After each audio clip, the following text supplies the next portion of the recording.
ஹாய்ங்க.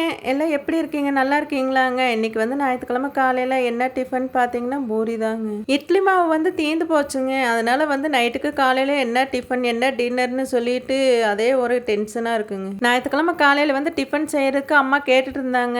என்ன மாவும் இல்ல, காலையில என்ன டிஃபன் செய்யறது அப்படின்னு கேட்டிருந்தாங்க. இருக்கவே இருக்குங்க கோதுமை மாவு. அதில வந்து சப்பாத்தியோ, பூரியோ போட்டுக்கலான்னு சொல்லி சொன்னேன். அதனால வந்து அம்மா வந்து பூரி குருமா வச்சுட்டாங்க. அப்புறம் நான் வந்து கோதுமை மாவு வந்து பிசைஞ்சு தேய்ச்சு போட்டுட்டேங்க பூரி. மாவு வந்து திங்கக்கிழமையோ செவ்வாய்க்கிழமையோ தாங்க மாவு ஆட்டணும். இட்லி மாவு வந்து அம்மா வந்து நாளைக்கு ஆட்டலாம், நாளான்னைக்கு ஆட்டிக்கலாம் அப்படின்னு சொல்லிட்டு மாவாட்டுறதுக்கு தவணையாவே போயிட்டு இருக்குங்க. மாவு வந்து 2 கிலோ 3 கிலோன்னு போட்டு ஆட்டி வச்சுக்கிட்டா ஒரு வாரத்துக்கு தாட்டுங்க. அப்புறம் எங்க தர்ஷினிக்கு நிரஞ்சனாக்கும் வந்து காலையில இட்லி, சாயங்காலம் தோசை அப்படின்னு சொல்லிட்டு அவளுங்களும் அம்மா இட்லி வேணாமா தோசை வேணாமா அப்படின்னு சொல்ற அளவுக்கு 2 நேரம் இட்லி தோசை தாங்க. எனக்கு பசிக்குதுங்க. நானும் சாப்பிட்டு வேலைக்கு கிளம்புறேங்க. எங்க சேனல் வந்து சப்ஸ்கிரைப் பண்ணி வச்சுக்கோங்க. அப்பதாங்க நாங்க வீடியோ போட்டா உங்களுக்கு வரும். ஓகே பாய்ங்க.